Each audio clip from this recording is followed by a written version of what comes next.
Everything starts when Nishino wakes up late after a really bad dream. She shakes off the nightmare, jumps in the shower, and rushes to get ready. But just as she's about to leave, she suddenly remembers all the times paparazzi crowded around her door snapping photos. The memory almost gives her a panic attack. Luckily, her driver calls her name right on time, snapping her back to reality. She takes a deep breath, pulls herself together, and heads to school. When Nishino arrives, everyone looks at her like she's the school's resident superstar. She's gorgeous, insanely smart, and used to be a famous actress and idol. Every student wants to be her friend, treating her like she walked straight out of a magazine photo shoot. As she walks to her locker, she spots the one person she absolutely cannot stand, Minaruku Kajino. He's just a guy, completely normal, nothing special. And what annoys her the most is that he's the only person on campus who doesn't care about her at all. He can't even remember her name, and it drives her insane. Nishino keeps trying to get his attention, desperately hoping he'll finally remember her like everyone else does.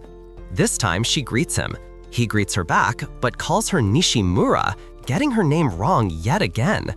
Nishino freezes, forcing a sarcastic smile while feeling the rage of 1,000 suns bubbling inside her. It's not just that he got it wrong again. It's the way he acts like she's invisible while everyone else can't stop staring. It's like she's a ghost to him, and that only makes her hate him more. She corrects him for what feels like the millionth time, but he just mutters something and calls her an NPC. She's completely confused and asks what that even means. Prugino explains, casually, that in his head, he casts the main characters of his own epic story, and everyone else is just background noise, NPCs, and she's one of them. Nishino is stunned.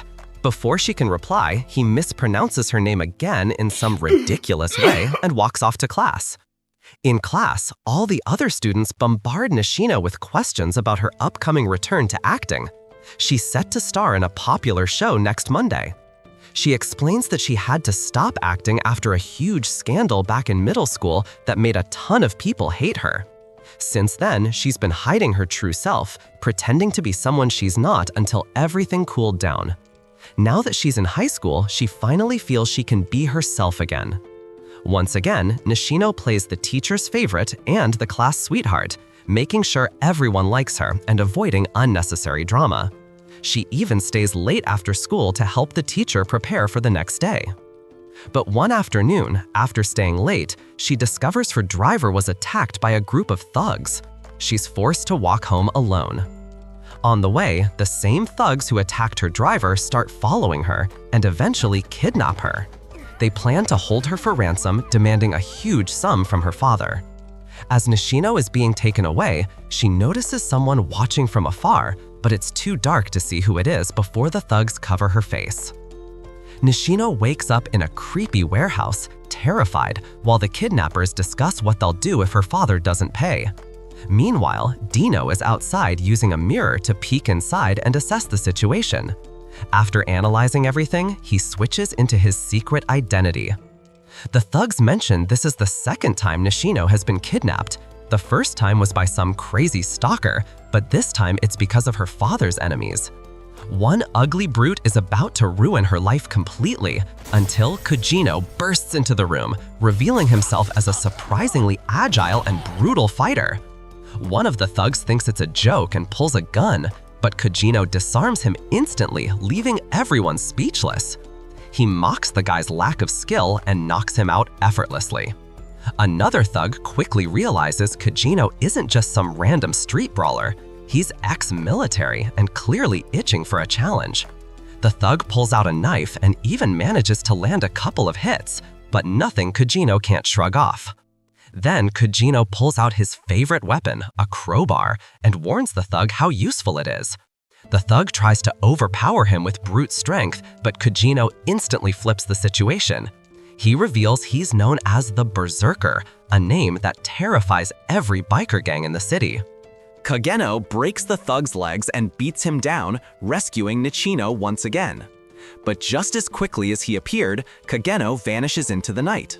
Later, Nicino's father arrives and uses his connections to cover up the entire incident so she can continue her acting career without trouble. But Nicino's biggest regret is not discovering the identity of the stylish fighter who saved her. The next day at school, she greets Kageno again, hoping he'll finally remember her name. This time, he actually calls her by her real name, leaving her stunned. When Kageno looks into her eyes, something about him feels different, like he's actually seeing her for once. And she realizes, maybe Kageno is hiding behind a mask too, just like she is. But before she can ask anything, Kageno hugs Truck-kun and gets isekai'd out of the real world. Kageno then wakes up in a completely different world, where he begins explaining a bit about himself. Like most boys, he always wanted to be a hero, but unlike most, he took it very seriously. In the real world, he was just a background character at school, unnoticed and unimportant. But behind the scenes, he was an incredible fighter who trained non-stop. Still, it wasn't enough for him. Kageno's obsession with becoming a true hero grew even stronger when he realized how fragile humans really are. No matter how strong you are, whether you're a martial arts master or a world-class boxer, you're still just human. If something like a nuclear explosion happened, you'd be wiped out like everyone else. Kageno refused that fate. He wanted to be the one who could never be stopped, the one who existed in shadow, the one people whispered about. He wanted to be the eminence in shadow. And in this new world, he finally becomes someone powerful, with a group of strong girls at his side. But the only way to achieve that was to be reborn in this other world, courtesy of his fatal encounter with a certain truck. In this new life, Kageno, now known as Sid Kageno, forms a secret underground organization called Shadow Garden. But before we dive into how he became so strong in this magical world, we are taken back to a flashback. After reincarnating, Sid wakes up as the son of Baron and Lady Kageno, aristocrats living in the kingdom of Midgar. The Kageno family is known for producing dark knights, warriors who can enhance their abilities with magic. His parents have high expectations for their children, especially his older sister, Claire Kageno, who has incredible talent. Sid grows up in Claire's shadow, but secretly he leads a double life at night hunting down bandits. After winning a fight with his slimy sword and makeshift costume, he finds a strange creature trapped in a cage. Curious, Sid takes it home to experiment on. After a month of trial and error, the creature transforms into a beautiful elf girl. Before she can see him, Sid plays it cool, pretending he broke a curse placed on her and on the descendants of ancient heroes. He pulls out a totally fake book about a demon named Diablos and makes up a story about 3 heroes who defeated him, but not before he cursed them. Sid also tells her that the cult of Diablos is planning to resurrect their master, and that she was one of their victims. He introduces himself as Shadow and asks the girl to join him in his mission to destroy the cult. Even though he made all of this up, she agrees to join his organization, the Shadow Garden, becoming his second in command and taking the name Alpha. Years pass and Sid, now 13, is seen sparring with Claire. He could defeat her easily, but he holds back, and she ends up tossing him aside. In this world, nobles must attend the Midgar Royal Spellsword Academy when they turn 15. But when the day of Claire's departure arrives, she disappears and her room is left in chaos. Meanwhile, another elf girl named Beta, Alpha's first recruit, is introduced. She is one of many members of Shadow Garden. Alpha and the others are busy searching for clues about Claire's whereabouts. Interestingly, the story Sid invented about the cult of Diablos turns out to be real. Beta believes Claire was targeted because the cult thinks she is a descendant of the heroes. She presents a map of the enemy's hideouts, but they still need to pinpoint Claire's exact location. Sid then throws a slime knife at the map and reveals the location instantly. Sid orders Beta to gather the elite members of Shadow Garden, known as the Seven Shadows. At the same time, Count Grease, a prominent figure in the cult of Diablos, mocks Claire, who is bound by chains that suppress her magic. Unable to fight back properly, Claire dodges 2 of his attacks with impressive agility. Grease notes her improved combat abilities and assumes Baron Kageno was responsible for her progress. Claire corrects him, saying it was actually her brother, Sid, who helped her grow stronger. When Grease shows interest in Sid, Claire's anger flares. She warns him that if he dares to harm her brother, he'll regret it. Ignoring the pain of her injuries, she rushes at him, but Grease overpowers her instantly and knocks her out before she can continue fighting. But then, Grease is alerted that there are intruders nearby. To his shock, all of his men have been taken out by the shadows. Grease tries to fight Alpha, but he's completely out of his league. Desperate, he takes a red pill that boosts his power and manages to push Alpha back a little. But when he realizes he's still outnumbered, he tries to escape, only to run straight into Sid. Sid blocks his attack effortlessly and starts lecturing him about proper sword technique before defeating him. Afterwards, Sid picks up Grease's pendant, which contains a picture of him and his daughter. Claire is safely brought home, though she's still upset and must head to the royal capital soon. Later that night, Sid meets with the Seven Shadows to discuss their next mission. However, they announce they're leaving to take down the cult of Diablos on a much larger scale. Sid lets them go, assuming they simply got tired of playing along with his made-up story. 2 years later, Sid attends the same school as his sister. As always, he sticks to his low-profile background character routine. He chooses Skell and Poe as his friends, 2 guys near the bottom of the noble ranking. On their way to school, Skell and Poe remind Sid of the humiliating punishment he has to face for getting the lowest score on a test. He must confess his love to the most popular girl on campus and be publicly rejected. When they arrive at the academy, Princess Alexia Midgar, a super popular student, is already rejecting another guy's confession.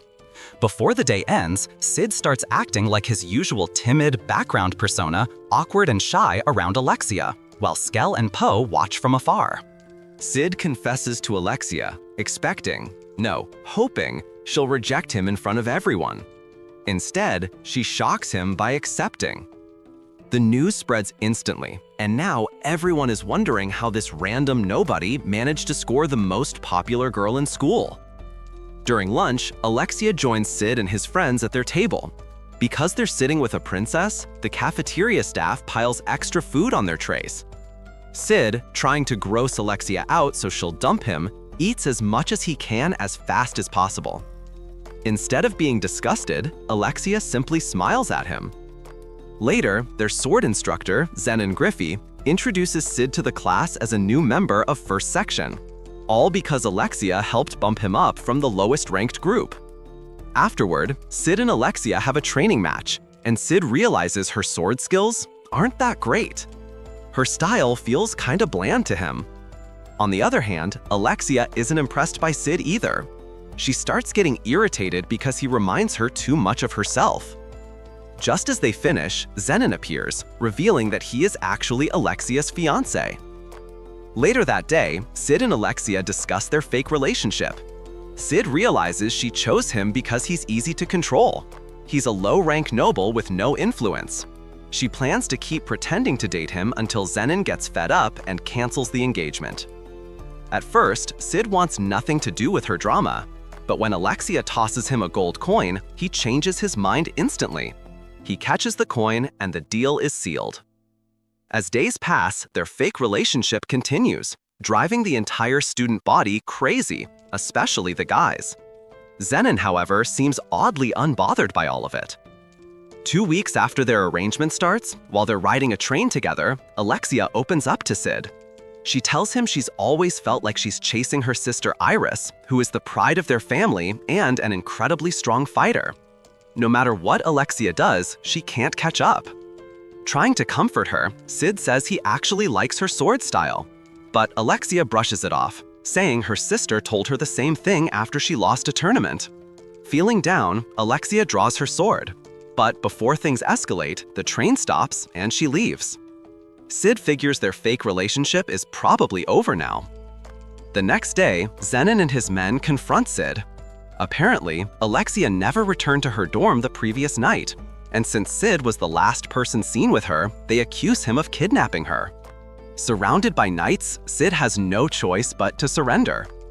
Meanwhile, Alexia wakes up in a dark, creepy cell, bound by magic-suppressing chains. She notices a strange female monster in the cell next to hers. Soon after, a mad doctor shows up, excited to use Alexia's royal blood. Barely able to keep calm, Alexia asks why he wants her blood. The doctor explains that she has the perfect type needed to revive their master. Back with Sid, he's being tortured during interrogation, but he pretends to feel far more pain than he actually does, just to keep up his harmless background character act. Meanwhile, Zenon meets with Iris, feeling guilty for failing to protect Alexia. Zenon tells her that even though all clues point to Sid, there's no way Sid could have defeated Alexia. Iris orders Sid's release, but plans to keep him under close watch. Outside, Claire is causing absolute chaos, demanding to see the knights who arrested her brother for no reason. The student council president, Rose, steps in. After Sid is released, badly beaten, he returns to his dorm only to notice someone tailing him. Alpha, one of his most trusted allies, intervenes and helps him escape. Inside his room, she updates him on the situation. She explains they're still gathering intel on the cult that kidnapped Alexia and that their organization is growing stronger. Sid is delighted, mostly because the girls from Shadow Garden still drop by to visit him. Alpha reveals that Alexia was taken because of her royal blood. She even offers to deal with the knights who tortured Sid, but he brushes it off, saying they were just doing their job. Later that night, Sid gears up in his secret room, thrilled to act as Shadow once again. Using treasures he stole and the money he earned from pretending to be Alexia's boyfriend, he prepares the perfect setup. Beta arrives, and Sid declares that it's time to get serious. As he leaves the dorm, two knights try to frame him by tossing Alexia's boot at him. Before they can do anything, unseen forces knock out the guards. Meanwhile, chaos erupts across the city as a giant monster begins destroying everything. The mad doctor injects something into the humanoid creature, ignoring Alexia's warnings, and the monster mutates. It eventually kills the doctor, but lets Alexia escape. While searching for a way out, Alexia runs into Zenon, who reveals that he funded the doctor's research to earn a promotion.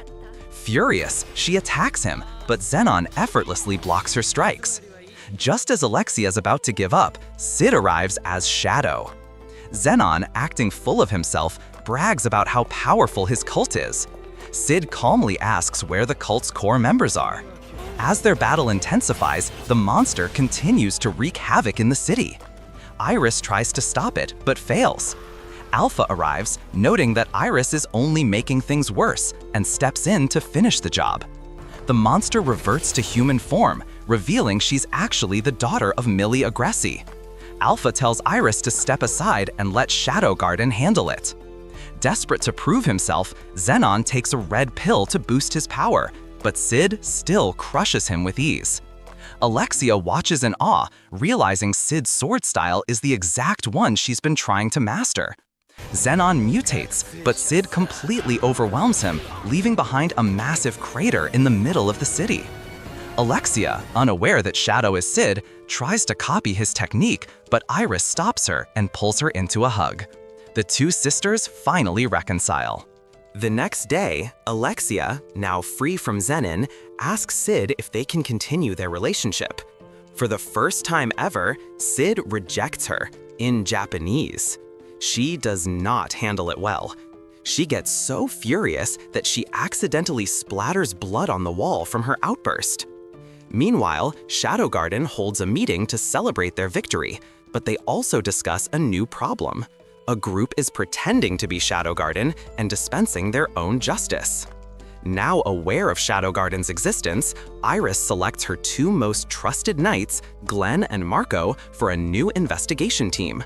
She orders them to find someone who can analyze a strange relic left at the scene. At the same time, a pink-haired girl named Sherry Barnett is busy studying the relic through a book. She bumps into Sid, who still has blood on his face. Sherry, extremely smart despite being a student, is summoned by Iris to study the relic. She hesitates at first, but her adoptive father encourages her. She eventually accepts, and Iris assigns a faction called the Crimson Order to protect her. Alexia volunteers to help, and Iris allows it. On a lighter note, Sid, Skell, and Poe go shopping, but the store line is ridiculously long. A woman approaches Sid and asks him to answer a survey. He agrees, leaving Skell and Poe behind. She leads him to a hidden mansion behind the shop, where he finds a throne room. There, Sid meets Gamma, one of the 7 shadows, who owns the shop. Inspired by Sid's stories from his previous life, Gamma admits she's the smartest of the group, but also the clumsiest. She even trips down the stairs. Gamma invites Sid to sit on the throne, and he does, feeling like an absolute king. She brags about their business success, showing off a mountain of gold coins. She also mentions they're working to capture the imposters claiming to be Shadow Garden. Still thinking about Alexia, Sid suddenly declares he's figured everything out. Before he leaves, Gamma introduces Nu, the newest Shadow member. Sid asks for some chocolate. Gamma offers it for free, but Sid still pockets a gold coin on his way out, laughing. Later, Sid is walking with his friends when he suddenly spots Alexia nearby. To ditch them, he quickly claims he needs to use the bathroom. His friends immediately let him go handle his emergency alone, especially with curfew approaching. After dealing with his supposed problem, Sid heads into a dark alley. There he finds Alexia, injured and cornered by 3 men impersonating Shadow Garden members. As they're about to hurt her, Shadow intervenes, instantly taking down one of them, furious that they dared tarnish the Shadow Garden name. Sid chases the 2 remaining men and manages to take down another one. Before he can finish off the last guy, Nu suddenly appears and asks to handle him for interrogation purposes. Meanwhile, the outlaw leader, Gaunt Knight, learns that his men have been defeated, but he isn't too worried. He tells his group that retrieving the relic is their top priority. Alexia later meets with Iris and tells her the attackers were pretending to be part of Shadow Garden. Even so, Iris still considers both the cult and Shadow Garden enemies of the kingdom. Then comes the comedic twist. Rumors about Sid begin spreading around the academy. Students start teasing him, saying he peed his pants during the attack. Skell and Poe, who had sworn to keep the incident secret, nervously ask Sid if he still has the chocolate. Despite their betrayal, Sid gives them both chocolates, and the 2 immediately plan to gift them to the girls they like. Skell tries his luck first, confessing to his crush, only to be confronted by her angry fanboys. When Poe tries to talk to his crush, she screams and runs off, calling him a stalker, again. Feeling like he's trapped in yet another NPC moment, Sid casually hands his last Chi chocolate to the first girl he sees, Sherry Barnett, and quickly walks away without saying a word. At home, Sherry is still thinking about what happened in the library when her father, Barnett, enters her room and notices the chocolates. When she tells him a boy gave them to her, Barnett immediately teases her, saying it must be a love confession. Unsure of her own feelings, Sherry listens as he jokes that the boy is probably waiting for her answer. Now she's stuck wondering what she's supposed to do next. Meanwhile, Nu, disguised as a student, reports back to Sid about the cult members she interrogated. Unfortunately, she wasn't able to get any useful information because one of them was completely brainwashed. He lost his mind before she could learn anything. She also tells Sid the cult uses orphans as soldiers, calling them children of Diablos. But Sid isn't really paying attention. His mind is occupied with the fencing tournament his friends signed him up for. Nu also mentions a guy named Rex, one of the children who still retains some independent thought, despite the brainwashing. Sid, still distracted, just tells Nu to give him some time to think. The tournament begins, and Claire wins her match. Next, it's Sid's turn to fight Rose. The moment the match starts, the 2 dash toward each other. Sid, playing his usual background character role, uses fake blood to make it look like Rose hit him way too hard. He calls this trick his blood tornado. Every time he gets knocked down, he stands up again, spitting more fake blood. He's waiting for Rose to land the finishing blow, but the referee stops the match and declares Rose the winner. As Sid is carried to the infirmary, Rose whispers that she respects his never-give-up attitude. After he's treated, Sherry comes to see him. She praises his bravery during the fight and gives him some cookies. She then suggests they start as friends, though Sid has no idea what she's trying to say. Still, he rolls with it. Just when things couldn't get more awkward, Barnett joins their table, making Sid even more uncomfortable. Not wanting to be anywhere near important people, Sid pretends his injuries hurt too much and excuses himself. Later, Sherry runs into Alexia. Alexia assumes Sherry wants to talk about the relic, but instead, Sherry asks if she's still dating Sid. Blushing, Alexia admits they broke up and were never really together in the first place. Sherry looks relieved, explaining that she plans to date Sid. Now she can focus on her research in peace, unlike Alexia, who is visibly trying and failing to hide how upset she is. A few days pass, and Sid notices everyone is treating him really kindly, though he has no idea why. While he's lost in thought, Rose and her assistant show up to talk about the upcoming student council elections. Meanwhile, Gaunt Knight puts his plan into motion, trapping the entire academy inside a giant magic barrier. As usual, Sid is the only one who realizes what's happening. Alexia reaches the academy gates and is horrified to find the guards lying dead. Inside, Sid notices his magic isn't working as well as it should. At that moment, the children of Diablos burst into the room, pretending to be Shadow Garden members. They announce they're taking over the school, prompting Rose to raise her sword. But to her shock, her magic doesn't work, and the enemies destroy her weapon. One of them steps forward to finish her off, but Sid intervenes and saves her. Not because he cares, but because he wants to play the role of the dramatic side character who dies heroically. Rose, however, misunderstands completely and assumes Sid truly cared about her. The enemies gather all the students and drag them into the auditorium. Left for dead, Sid uses his magic to secretly restart his own heart by punching his chest. Then he transforms his magic into thin threads to neutralize the barrier's anti-magic effect. Elsewhere, Sherry is busy studying the relic when Rex breaks through her window to steal it. Before he can hurt her, Glenn arrives just in time to block Rex's attack. Marco, fighting nearby, tells Sherry to run. With the barrier still active, no one is sure whether to issue the rescue order. They don't know how to cross it safely. Meanwhile, Sid is perched on a rooftop, taking down enemies one by one while waiting for the knights to make a move. He spots Sherry wandering the school grounds, completely unaware of the danger around her.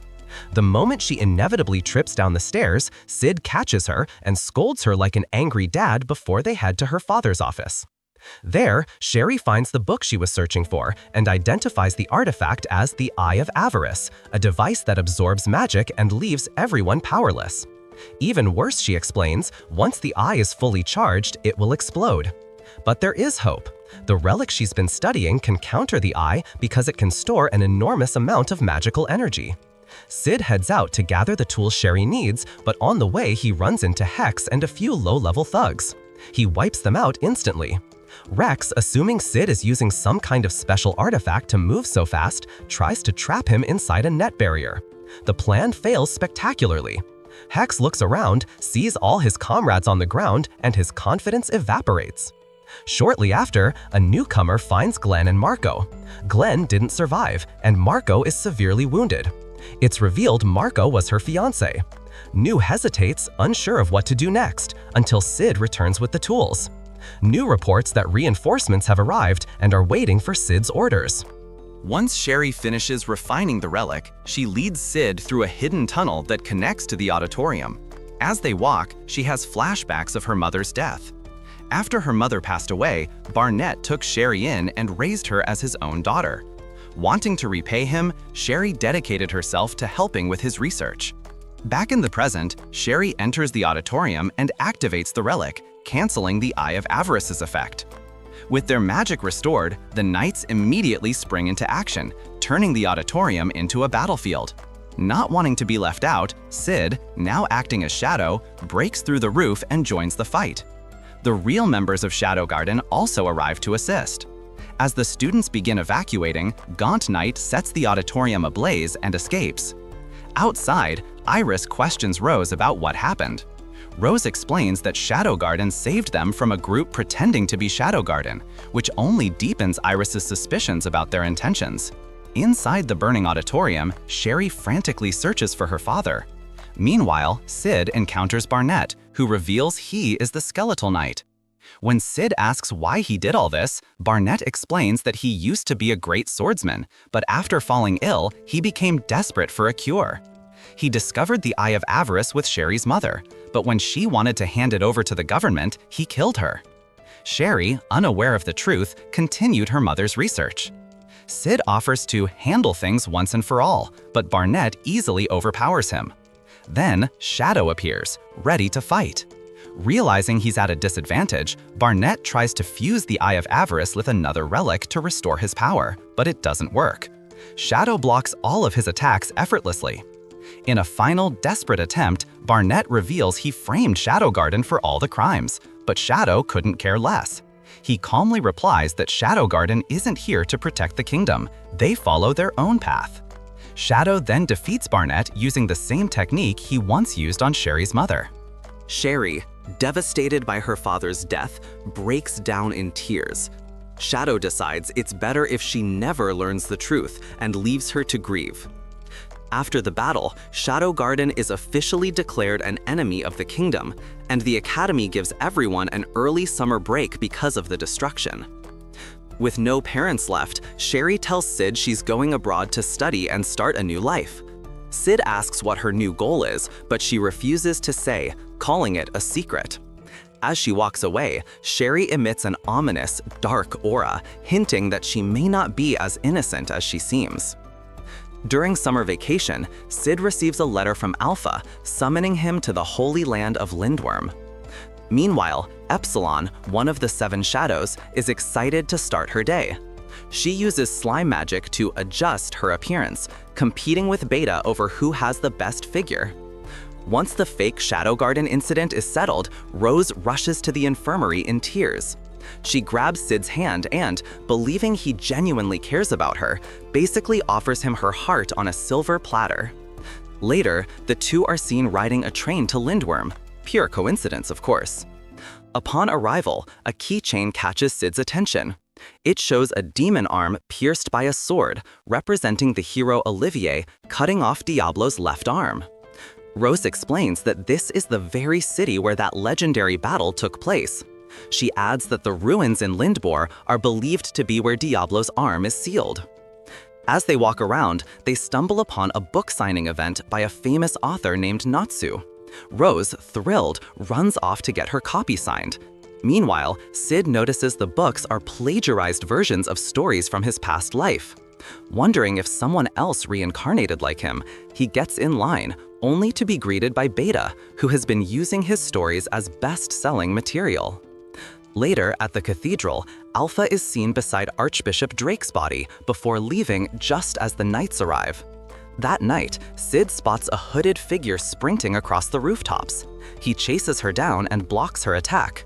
Epsilon appears to deliver the finishing blow, reporting that the cult's executor managed to escape, so they'll have to move on to Plan B. As always, Sid is ready to do things his way. Feeling good about himself, Sid decides to unwind at the hot springs. Nearby, Alexia tries to calm her nerves. When someone asks why she's in Lindorm, she says she's a special guest for the goddesses' trial. When they ask Sid the same thing, he lies and says a friend invited him to watch. Alexia explains that the goddesses' trial is a big event where fighters face ancient warriors summoned from a place called the Sanctuary. She also mentions that a swordsman named Venom once summoned the legendary hero Olivier, but still lost miserably. Soon, the trial begins, led by Archbishop Jack Nelson. Before everything starts, Nelson refuses to let Alexia investigate him, telling her to focus on the former archbishop instead. When the trial officially begins, a massive magic circle forms around the arena, creating a barrier. The first challenger, an elite knight from the Oriana Kingdom, steps forward, but no ancient warrior appears. In other words, he wasn't worthy. As more fighters fail to summon anyone, Sid starts imagining how epic it would be if he jumped in and shocked everyone as a mysterious competitor. But random participants aren't allowed. What Sid doesn't know is that Rose secretly registered him to impress her father. When Sid finds out, he decides to compete, but as his alter ego, Shadow. When he enters the arena, the crowd is stunned as he summons Aurora, the Witch of Calamity, one of the strongest witches in history. Sid and Aurora smile at each other before the battle begins. Aurora strikes first, launching magical spears, but Sid dodges effortlessly. With a single quick movement, he defeats her. Even though the fight was easy, Sid can't help wishing he could have faced her at full power. After winning, Sid vanishes from the arena, leaving everyone confused. As soon as the barrier drops, a strange portal appears. Sid notices another portal nearby and, curious as always, walks right in. Meanwhile, Nelson cancels the rest of the trial and orders the guards to clear the arena. He also tries to make Alexia and the others leave, but they refuse. The members of Shadow Garden, led by Alpha, are the first to enter the portal. Epsilon and the others pretend to take Gamma hostage to make Nelson follow them. Rose seems worried, but Alexia knows she's just acting and stays calm. Frustrated, Nelson summons Venom, who immediately attacks. Luckily, Epsilon's slime magic protects her, but Venom's strike embarrasses her by exposing one of her secrets. Furious, she defeats Venom with ease and drags Nelson into the portal, with everyone else following. Inside the sanctuary, Alpha leads them to a statue of Olivier that looks almost exactly like her. Nelson explains that these ancient warriors were cursed by something Sid once called the Demon Curse. As they move deeper into the sanctuary, Alpha opens a door that leads to a cemetery filled with the remains of ancient heroes, including Olivier. Meanwhile, Sid encounters Aurora again. She admits she didn't summon him, but says she genuinely enjoyed their fight. After talking for a while, Aurora explains that the sanctuary is actually a prison for the memories of ancient heroes. To free her, they need to destroy the magic core powering the sanctuary. But magic doesn't work properly inside, it gets absorbed. Sid, confident as ever, says breaking things is basically his specialty and agrees to help. While exploring Olivier's memories, Sid and Aurora discover that the cult performed horrific experiments on orphan girls. Most of the children didn't survive, but Olivier did because her body was compatible with Diablo cells. Nelson explains that the cult wanted to create a warrior strong enough to fight Diablo, and Olivier was their best candidate. The cult also created red pills from Diablo cells that granted special abilities to people.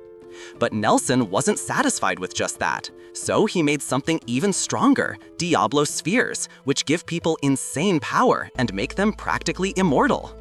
Alexia jokes that the spheres probably cause hair loss, but Nelson insists his baldness is totally stress-related. Alpha steps in, explaining that the Diablo spheres have two major flaws. People have to take one every year, and there aren't enough of them. That's why the Round Table Knights only have 12 members. She also reveals that Nelson is the 11th member. Enraged, Nelson starts transforming into a monster, but before he can finish, Delta charges in and throws him into the water. Things get worse when Nelson comes back stronger than ever. He traps the group in different memories, splitting them up. Alpha and Delta find themselves fighting a demonic version of Nelson who can create clones of himself. Delta tears through several clones, but realizes that the closer they get to the core, the weaker she becomes, while Nelson keeps getting stronger. Meanwhile, Sid and Aurora end up in another memory, this time a battlefield full of corpses. They find a younger version of Aurora crying.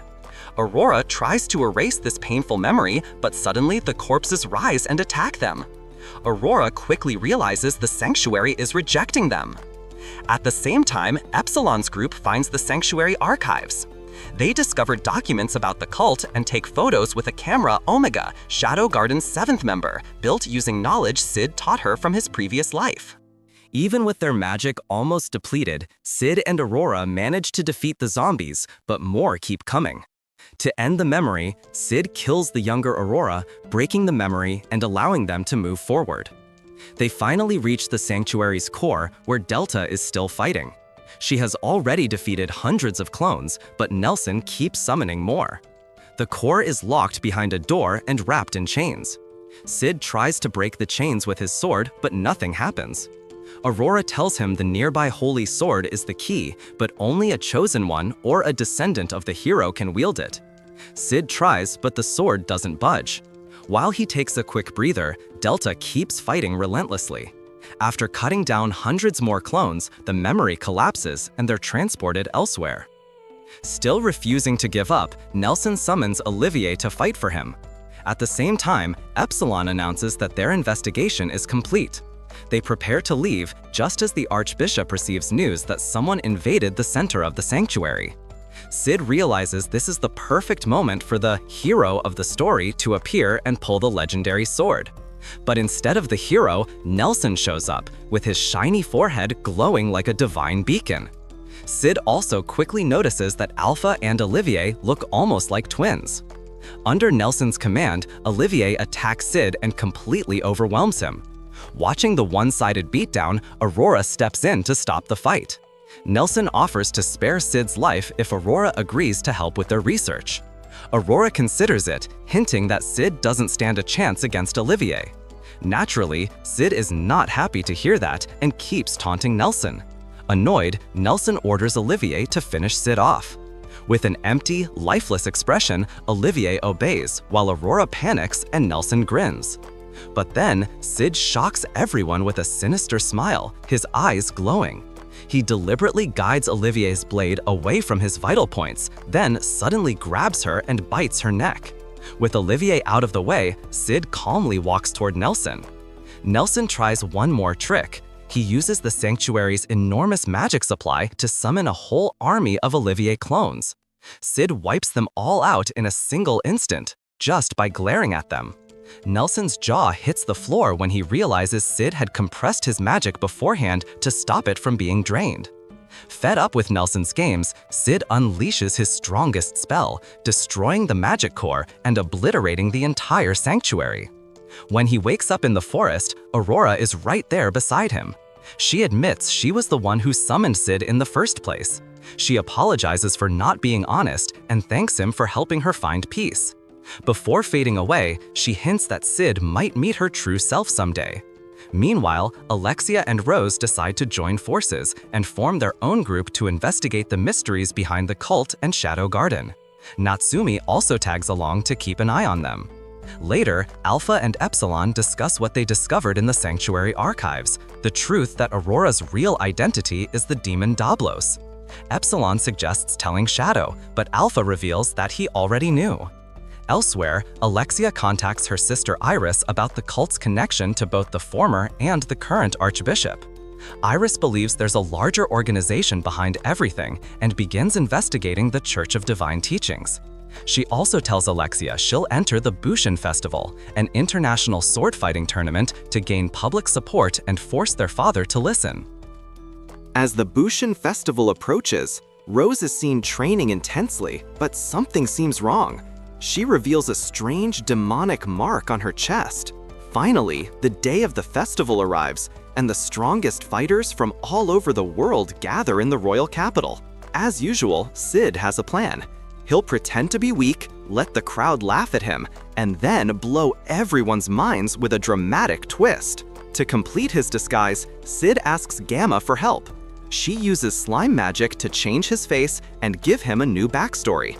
Sid becomes Mundane Man, a disgraced, talentless knight abandoned by his own family. Sid commits to the role completely, altering his posture and behavior to match the character. As Mundane Man strolls through the festival grounds, he bumps into Anaros, one of the goddess trial challengers. She says he looks way too weak to compete and should probably quit. Mundane, staying in character, tells her not to judge him by appearances. Then a guy named Quentin shows up and tells Mundane to give up before embarrassing himself. Mundane, clearly irritated, claims he's stronger than Quentin. Insulted, Quentin starts beating him up. Sid sticks to the plan and collapses on the ground pretending to be helpless. Thankfully, John Rose steps in and stops Quentin, apologizing to Mundane for not helping sooner. Later that night, Sid meets Rose, who shares some bad news.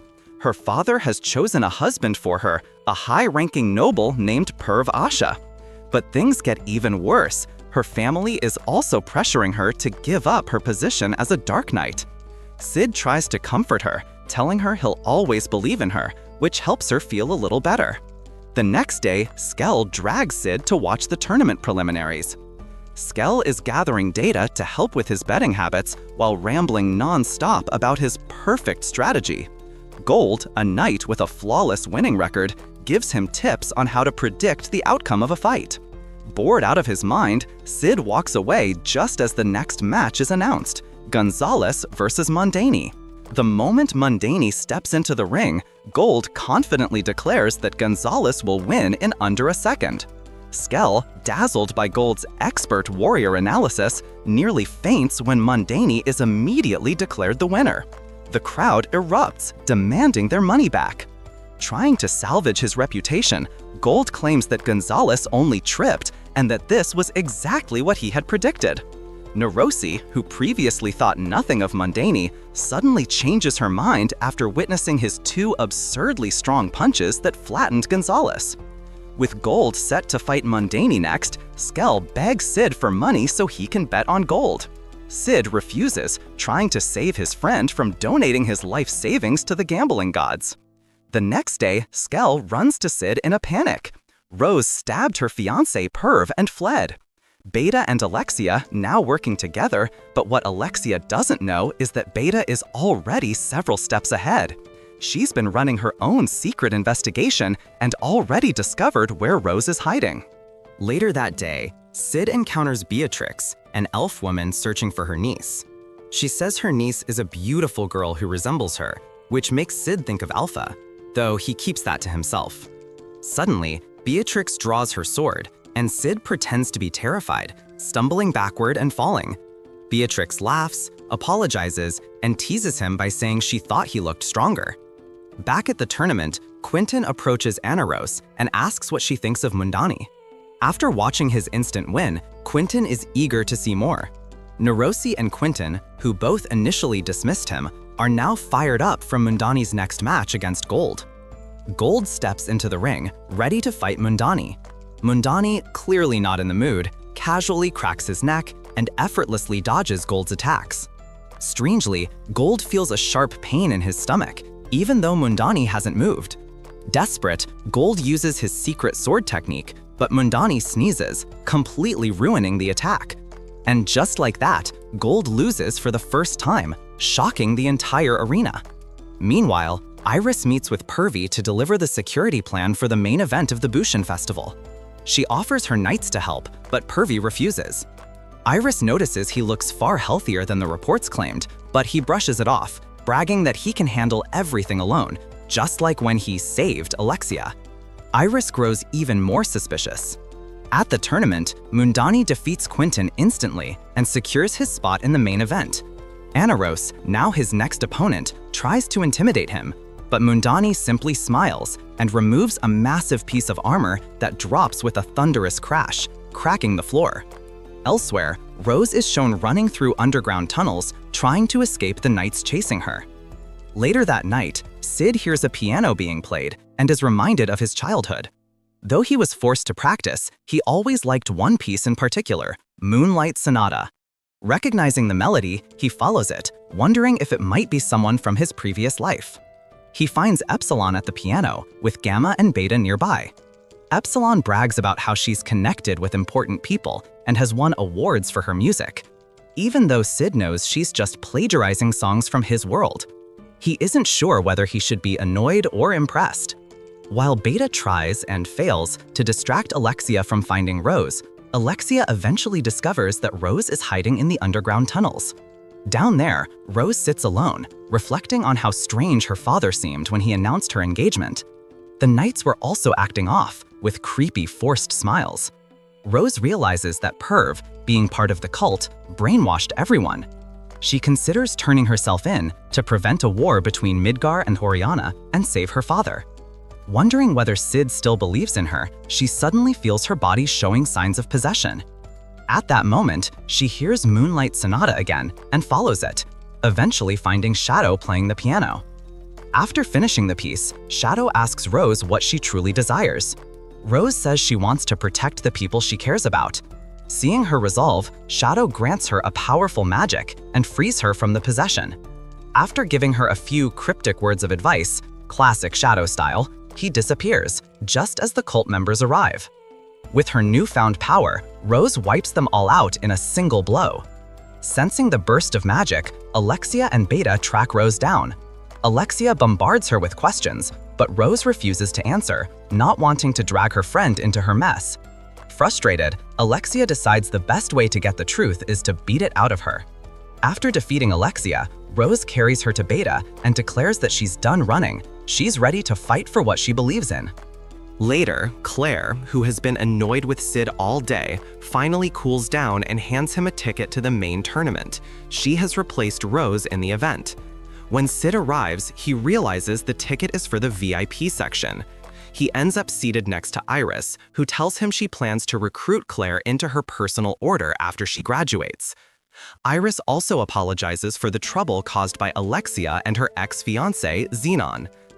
As they watch the tournament together, Iris mentions that her favorite competitor is Anna Rose, though she has no intention of losing to anyone.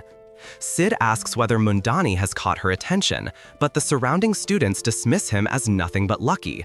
Sid is thrilled. Everything is going exactly according to plan to raise Mundani's reputation. Iris then talks about Beatrix, the first champion of the Bushin Festival and a legendary elven swordmaster. Sid is surprised by her fame. Sensing a strong presence nearby, he excuses himself and runs into Beatrix again. She continues asking about her missing niece, but Sid remains silent. Back in the VIP section, Perv takes Sid's seat and informs Iris that the king's health is failing, though he will attend the event tomorrow. Iris tells him her father, Klaus, will also be present. The next match begins and Anna Rose enters the ring, showcasing her impressive skills. Perv takes an interest in her and plans to invite her to serve his kingdom. When Iris is asked about Mundani, she admits she hasn't seen him fight yet. The match begins and Anna Rose charges in with lightning-fast, aggressive attacks, but Mundani is far too quick, dodging everything with ease. She attempts to finish him with a powerful strike, but Mundani dodges again and counters, catching her off guard. Realizing she can't win by attacking, Anna Rose switches to defense, but it's still useless. Mundani defeats her, knocking out yet another fan favorite. After his victory, Mundani is set to face Iris. Worried that Mundani might ruin his plans, Perv asks Iris if she's confident she can win. Iris admits that Mundani's swordsmanship is beautiful, but she believes she's on an entirely different level. Growing anxious, Perv orders his men to investigate Mundani. In the VIP area, Iris stops the guards from kicking Beatrix out, announcing that she's her guest. People around them realize she's the legendary elven swordmaster and gather excitedly, but none of them know anything about her missing niece. Meanwhile, at the castle, Perv forces the king to drink a potion that makes him obey every command.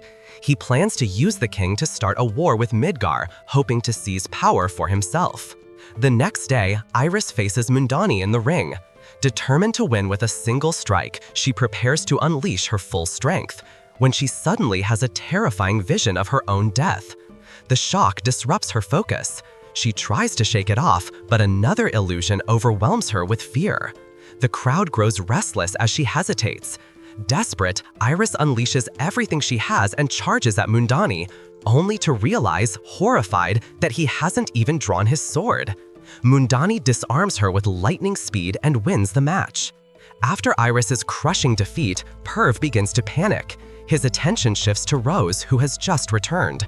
Rose apologizes to her father for everything that happened and prepares to do something drastic. Despite Perv's commands, the king forgives her. Rose leaps toward Perv, using her father as a shield, but she doesn't back down. She frees her father from Perv's control in a shocking way. When Perv orders his men to attack, Mundan, now revealing himself as Shadow, intervenes and wipes out the cult members instantly. Upon seeing Shadow, Rose completely ruins the dramatic moment by calling him a stylish ruffian slayer. She remembers him as the man who saved her from bandits long ago, inspiring her dream of becoming a great swordswoman. Shadow reminds Rose of her mission, and she quickly flees the area.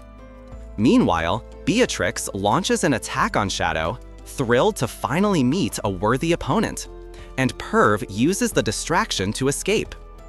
Iris, seeing Shadow again, shouts his name in fury. As Beatrix struggles to land a hit, Iris joins the fight with a powerful weapon. Yet even together, the two of them can't keep up with Shadow's speed. Their battle turns the entire city into a battlefield as it rages on. Eventually, Alpha offers Rose a place in Shadow Garden, and Rose accepts. When Shadow ultimately defeats Iris and Beatrix, he prepares to leave, but they refuse to give up. Iris tells him that he is now an enemy of the entire kingdom and has nowhere to run.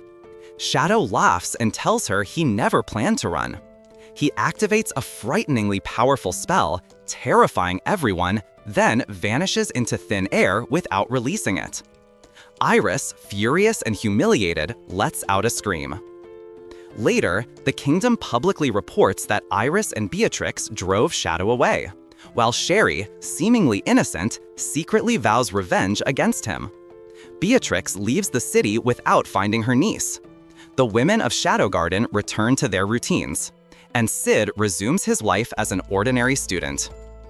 At Shadow Garden's base, Rose is introduced to Lambda, the brutal training instructor who tears off Rose's clothes on the spot and assigns her a new codename, 666, marking her transformation from princess to soldier. She saves Sid, but tells him to get out of the way. The red moon means danger is coming. Sid, now fully embracing his role as Shadow, puts on his superhero-like outfit and heads out to protect the city from vampires. Along the way, he rescues a woman named Marie, who is shocked that someone actually came to save her, and immediately decides to leave the city. Meanwhile, Claire is crying, convinced her brother is dead and blaming herself for bringing him to the lawless city. But the vampire hunter named Mary tells Claire that Sid is alive. She saw a boy matching his description entering the Crimson Tower, a place where the Blood Queen is meant to be revived using the blood of a young man. Sid might be the sacrifice. Claire, unaware of Sid's true power, believes Mary and joins her to infiltrate the tower and rescue her brother, completely unaware that Sid is inside freeing people. The lawless city has 3 major towers, each controlled by a different faction. The Crimson Tower guards the Blood Queen's body and relies on the chaos of the Red Moon to revive her. The White Tower is ruled by Yucca, a powerful 9-tailed fox. The Black Tower is led by Juggernaut. Both Yucca and Juggernaut want to stop the Crimson Tower's plan. News reaches the ruler of the Crimson Tower that their plan is failing because someone is wiping out all the GLs. That someone is Sid, whom no one can defeat. Sid eventually faces the GLs right in front of Juggernaut and Yucca, shocking them. When they ask who he is, he tells them his name, Shadow. Juggernaut and Yucca already know of Shadow from his previous battles against corrupt merchants and priests, so they decide to leave him alone. However, the White Demon, still loyal to protecting the Crimson Tower, charges at Sid, convinced he can defeat him. But he realizes immediately he made a terrible mistake. Sid effortlessly cuts off his remaining arm, splits him in half, and kills him on the spot. Meanwhile, Claire and Mary continue climbing the Crimson Tower, determined to save Sid. At the same time, the Shadow Garden squad led by Beta is also inside the tower looking for books that might help them cure vampirism. Beta, who documents Sid's adventures like a prolific ghostwriter, recognizes Claire and suggests that they avoid fighting each other. Both sides agree to focus on their own missions. As they advance, Claire begins doubting Mary, wondering how she survived for so long and why she seems hesitant to kill vampires. Mary dodges the questions, saying everyone has secrets. Eventually, they come across Juggernaut, who is massacring everyone in sight. They try to hide, but Juggernaut senses them and attacks.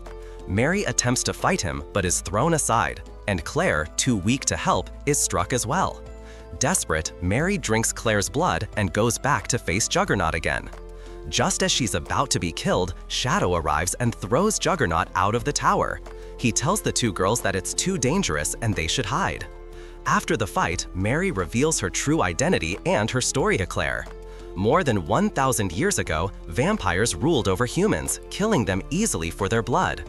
But as humans grew stronger, they learned to defend themselves and began fighting back. Elizabeth, the Blood Queen, realized the endless slaughter had to stop and convinced vampires to stop drinking human blood. She built a city where vampires and humans could live peacefully together. But Elizabeth herself struggled against her own bloodlust. On the night of the Red Moon, her servant Crimson gave her a single drop of blood, which made her lose control. She spent the night killing humans, and the next morning, overwhelmed with guilt, she took her own life and asked Mary to guard her body. But Crimson and his followers stole it, and Mary has been trying to recover it ever since.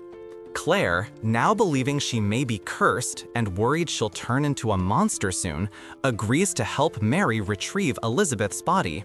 They also plan to save Sid, whom Claire still believes is trapped inside the tower. Meanwhile, Sid is in Elizabeth's vault looking for anything useful. He finds nothing of interest, except for some gold, which he happily pockets.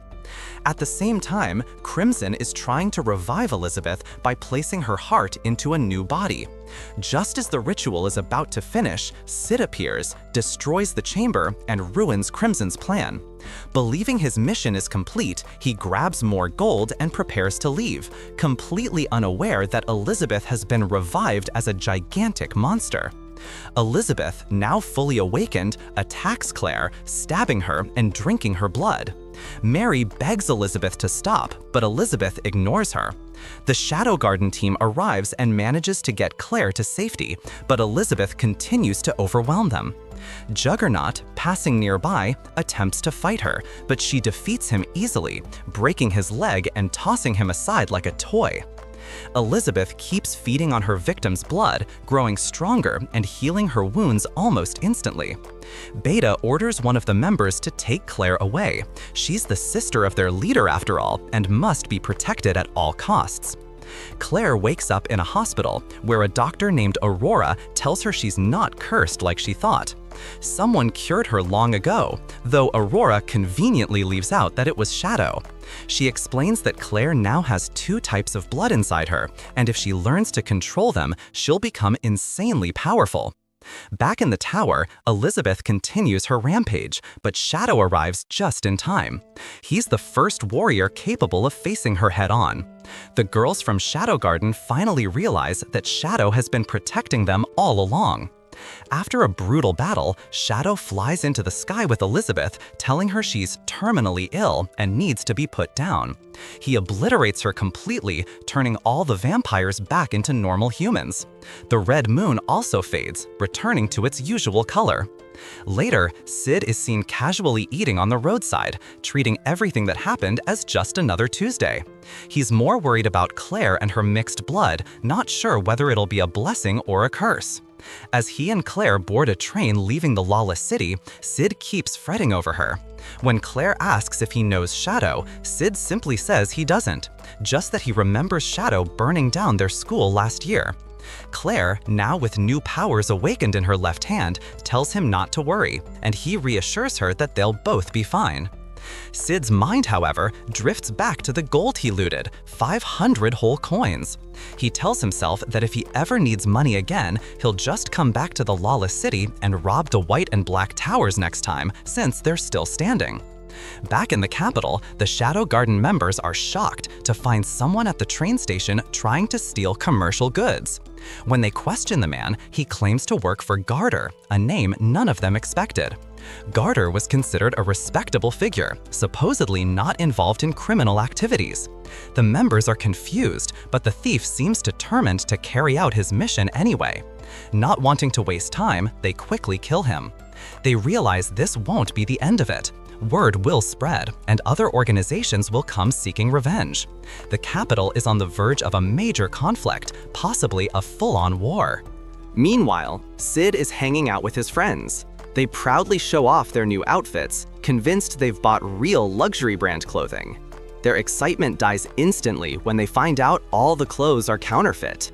The disappointment is real. Sid begins to suspect that a bigger organization is behind all this, someone mass-producing knockoffs and scamming the entire capital. Seeing the scale of the problem, Sid decides his new mission is to uncover who's behind it all. With nothing better to do, he suits up as Shadow and boards a train to investigate how far this scheme goes. On the train, Sid meets a woman who gives him valuable information. She explains that 2 major companies now dominate the capital's marketplace: Gitter Company and Mitsugoshi Company. Both companies produce questionable goods, some genuine, some fake, but either way, they're making a fortune. To protect themselves from anyone who might challenge them, They hired a powerful knight named Jaitan. He's absurdly strong, and no one has ever beaten him. Jaitan is the enforcer who helps Getter maintain control of their shady operations. When Sid arrives at his destination, he walks through the marketplace and sees the chaos firsthand. Crowds swarm around Getter's and Mitsugoshi's merchandise, buying things without a second thought. But Sid quickly realizes the issue goes far beyond counterfeit goods. He soon realized that counterfeit money was being circulated as well. The city's fast-paced trading made it easy for people to accept fake bills without even noticing. This pushed Sid to investigate not only the fake goods, but also who was flooding the market with fake currency. However, Sid had his own financial problems. He was constantly broke and often resorted to petty theft just to survive. So this time, he decided to join the counterfeiting scheme instead of stopping it. Using the alias John Smith, he began working with the woman he met on the train, after making absolutely sure she wouldn't talk about their plans. Once he was satisfied, Sid officially entered the fake money business. Knowing he'd need muscle for this mission, Sid recruited Delta, one of Shadow Garden's strongest members. Unfortunately, Delta had issues. Whenever she got into a fight, she wouldn't stop until every enemy was torn to pieces, literally. Her bloodthirsty behavior didn't go unnoticed. Soon, the bodies piling up around the counterfeiting operation started causing panic among the city's trading organizations. The news reached Jaitan, and he was furious. He sent some of his strongest knights to end the chaos and eliminate whoever was behind the killings. Delta, still in her frenzy, kept slaughtering anyone who crossed her path. During one fight, a man begged for his life, claiming to be her brother. Delta casually walked up to him, confirmed he was indeed her older brother who now worked for Jaitan, and killed him anyway. She then told Sid not to worry about it, explaining she had 1,000 siblings, so losing one didn't matter much. After that, Delta kept pestering Sid, insisting he return with her to her tribe and challenge her father. If Sid won, he could become the tribe's leader. Sid, however, had zero interest in tribal politics. He only wanted to find out who was behind the counterfeiting network and shut it down. Soon, Geton learned that 2 of his soldiers had been killed and that money had been stolen from one of his hideouts. Garter, terrified, suggested shutting down all operations until they learned who was responsible. Geton refused, reminding Garter that his only job was to listen and follow orders. Geton was convinced the attackers were from Mitsugoshi, so he sent even stronger fighters, this time planning to destroy the company's headquarters entirely. Luna, who worked for Mitsugoshi, learned of Geton's plan and decided to deal with it herself. She confronted one of Geton's top warriors in an intense battle. Luna quickly understood his fighting style and used it against him, catching him completely off guard. As he tried to escape, she threw her sword, killing him instantly. His body hit the ground, dead before he realized what happened. The next morning, news spread throughout the city about corpses found near the Mitsugoshi building. This confused the police, since the building was supposed to be a commercial center, not a crime scene. The mystery deepened, and the public began asking questions. Meanwhile, Sid was helping Alexia with her training. He gave her new exercises to prepare for a possible attack from Geton's men. Over time, Alexia improved and thanked Sid for helping her, though Sid, as usual, was more focused on his food and barely paid attention. Around the same time, Sid, as John Smith, met again with the woman behind the counterfeiting operation. She told him she had found a massive facility where they could begin printing large amounts of fake money and completely destabilize Garter's businesses. She also revealed her tragic past. Geton had murdered her entire family, her father, mother, and siblings. Hearing her story, John Smith reassured her. He told her their plan was working perfectly and that the counterfeit bills were already circulating without anyone noticing. Both Garter and Mitsugoshi soon realized that fake money was spreading at an alarming rate. People were growing suspicious, unsure if the cash in their pockets was real or not. Geton, who originally planned to crash the economy by flooding the market with counterfeit bills, was shocked to discover that the banks under his own company were now filled with fake notes. His plan had backfired spectacularly. He was losing money just like everyone else.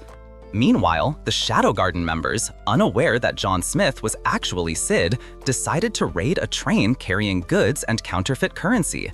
But once they boarded, John Smith appeared and effortlessly beat them all, tossing them off the train like he was taking out the trash. One of the members realized how absurdly strong John Smith was and started to get suspicious, though she still couldn't quite figure out who he really was. As the fake money continued to spread, businesses all over the city began to collapse. Panic grew, and economic activity slowed to a crawl. Delta, who had been sent to stop John Smith, tried to take him down but failed miserably. Realizing he was actually Shadow, she demanded answers. Sid finally admitted the truth, asked her to keep the secret, and promised her a new mission.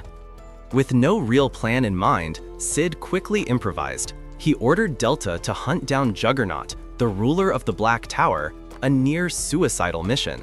In reality, he just wanted her very far away so he could continue his operation in peace. At the same time, Luna mistakenly believed Delta had been killed and began searching for her. Meanwhile, the counterfeit crisis pushed the city to the brink of financial collapse. Banks began shutting down, unable to deal with the flood of fake notes. Things worsened when two envoys from a powerful cult visited Gutton and warned him that he was losing control. Annoyed by their arrogance, Gutton killed both men on the spot and ordered Garter to set up checkpoints throughout the capital, even if it meant angering the royal family. Garter hesitated, but after seeing how merciless Gutton was, he obeyed. One member of Shadow Garden then met with Sid to report the situation. She explained that massive amounts of counterfeit money had been injected into the economy and that the royal family would likely intervene soon. She also mentioned that Delta had disappeared after her mission to fight John Smith and was presumed dead. But Sid calmly reassured her, saying Delta was alive and on a long-distance mission. Alpha, now suspicious, confronted John Smith on the train and quickly realized he was Shadow. She demanded answers regarding the counterfeit scheme, but Sid brushed her off, saying everything would make sense eventually, before tossing her off the train to avoid wasting more time. As the mission neared its end and the city drowned in fake money, the woman behind the counterfeiting scheme finally told Sid her full story. She came from a small village where her tribe had allied with another for strength. To cement the alliance, she married the prince of the other tribe, who turned out to be Gutton. Life was peaceful at first, but once Gutton joined the cult, he began following their orders, killing anyone who refused to comply. When she opposed him, he beat her nearly to death and left her to die. She survived and swore revenge. She wanted to ruin Garter and Gutton completely, stripping them of everything they had. Soon after, huge crowds gathered in front of the banks, terrified and demanding answers. The banks, overwhelmed by the avalanche of fake currency, announced they could no longer release funds. Back at Shadow Garden, the girls sat anxiously, worried about Sid's sudden disappearance. He left without telling anyone, and now they were stuck dealing with a full-blown financial meltdown. Banks were shutting down, businesses were collapsing, and even people with money found it worthless as the currency crumbled. The girls of the Shadow Garden began a desperate brainstorming session, searching for a solution. One of them suggested displaying a few gold coins, even if they were fake, to calm the public and make people believe the banks still had reserves. But within seconds, they realized it would only be a useless band-aid. The crisis was far bigger than anything they could imagine. An inevitable suspicion rose among them. Shadow might be behind the entire currency collapse. Maybe he had caused it on purpose, following some plan so complex it was impossible to understand. Feeling guilty and believing they had disappointed him, the girls grew emotional. Shadow's sudden disappearance seemed to them like proof that they had failed him. Then one of the girls burst into the room with crucial information. Gutton was the mastermind behind the entire Diablo cult operation. From the very beginning, he had planned to bankrupt Mitsugoshi by flooding the market with counterfeit money. Only now did they understand the full picture. The entire chaos was part of a much larger and brilliant plan orchestrated by Shadow to save Mitsugoshi and defeat Gutton. Shadow had shut down the banks to keep the fake money from completely destroying the economy. Without his intervention, the crisis would have become irreversible. One of the girls then decoded a message left by Shadow. In it, he revealed that he still wanted to work with the Shadow Garden, but had to keep his distance for a while due to the rising suspicion directed at the group. During this time away, Shadow gathered enough real gold to cover all the counterfeit money circulating in the economy. In the end, it was the Diablo cult, not Mitsugoshi, that ended up collapsing. At that moment, they also noticed that Delta had been missing for a while, but before they could worry further, Delta returned, completely unfazed, revealing that she had actually been helping Shadow print the counterfeit money. Meanwhile, Sid, as Shadow, finally tracked down Gen, discovering that he was the true mastermind behind the entire crisis. In the White Tower, Ukrim confronted Getten, reminding him that although he had once protected the city, a dark side had taken root in him since joining the Diablo cult. Enraged, Getten lunged at her, admitting he should have killed her long ago. But before he could attack, Shadow appeared and intervened. The fight between the two was intense. Shadow demanded the truth, and Getten finally confessed. He had once truly wanted to protect the city, and even had a lover, Ukrim, but he lost everything after being corrupted by the Diablo cult. Mortally wounded, Getten begged Shadow to take care of Ukrim. Shadow agreed, and Getten died shortly after. The investigation that followed exposed that the bank manager had been tampering with customers' balances, creating the illusion that more money existed in the vaults than was really there. The financial crisis revealed the entire scheme, and the bank collapsed along with the lie. Sometime later, Ukrim spoke with her guards about everything she had experienced since meeting Shadow. She then received a letter from Alpha, a letter written by Getten before his death. In it, he admitted that the Diablo cult was responsible for his downfall and all the chaos that followed. After reading the message, Ukrim decided to join the Shadow Garden in their fight against the Diablo cult, finally understanding that Shadow had been fighting evil from the very beginning. In the final scene, Shadow was seen digging through the ice, retrieving the real gold and legitimate money he had hidden to save the economy. And that wraps up another chapter of this story. If you enjoyed the video, don't forget to leave a like and subscribe to the channel so you don't miss more content like this. See you next time!